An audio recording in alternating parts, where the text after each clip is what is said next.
ata naha datang ka anjeun ya Muhammadu hai Muhammad naon hadisul junudi berita pirang-pirang tentara Fir'auna tegesna pirang-pirang tentara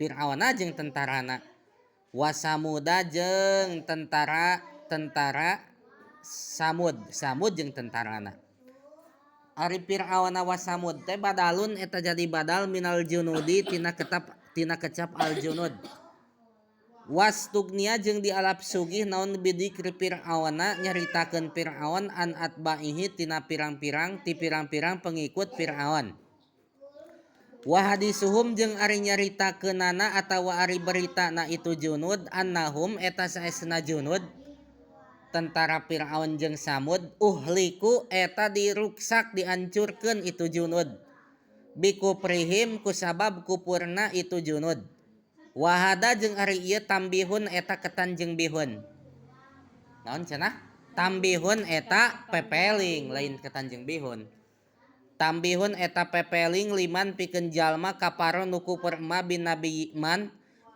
ka nabi sallallahu alaihi wasallam wal Qur'ani jeung kupur kana Qur'an lihat taidu supaya ngalap atawa mengambil pelajaran itu man surat Al-Buruj ayat 17 jeung ayat 18 ieu teh hal logatna teh naha di dieu mah ngeun eta hal teh oge tiasa dimaknaan ku qad lamun qad mah nyata berarti tiasa ngalogatan kieu hal ata nyata geus datang ka anjeun Muhammad berita tentara Fir'aun jeung Samud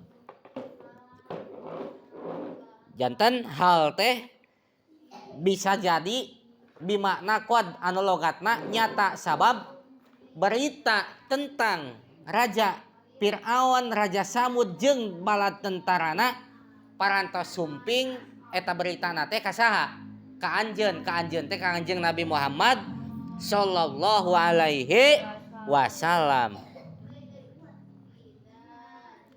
tiasa oge hal eta teh bimakna tolabul ikhbar apal tolabul ikhbar Tolabul ihbar teh mencari berita, mencari kabar. Lamun teh mah berita na Raja Fir'aun jeung Samud jeung bala tentarana acan sumping can sampai ka Kangjeng Nabi. Jadi kieu aya dua makna hal teh. Lamun berita Raja Fir'aun jeung Samud jeung bala tentarana tos dugi ka Kanjeng Nabi beritana teh halna bimakna naon? Nyata geus datang. Nomor kedua, lamun berita tentang Raja Fir'aun bala tentarana, tentang Raja Samud jeung bala tentarana can sumping can dugi ka Nabi, berarti hal teh bimakna tolabul ihbar. Tolabul ihbar teh mencari berita. Naha berarti ngelogatna teh entos ya naha. Kitu cenah teh pajak de alki. Paham? Ta ieu teh bala tentara jeung pimpinanana Fir'aun jeung bala tentara Fir'aun pimpinanana bala tentara Fir'aun anak buahna. Samud pimpinanana bala tentara Samud anak buahna. Nah, kunaon pangna ieu bala tentara Fir'aun jeung Samud jeung Fir'aun jeung Samudna ku Allah dicaritakeun diberitakeun ka Nabi sabab sangat viral sekali berita Fir'aun jeung Samud baheula teh di Arab.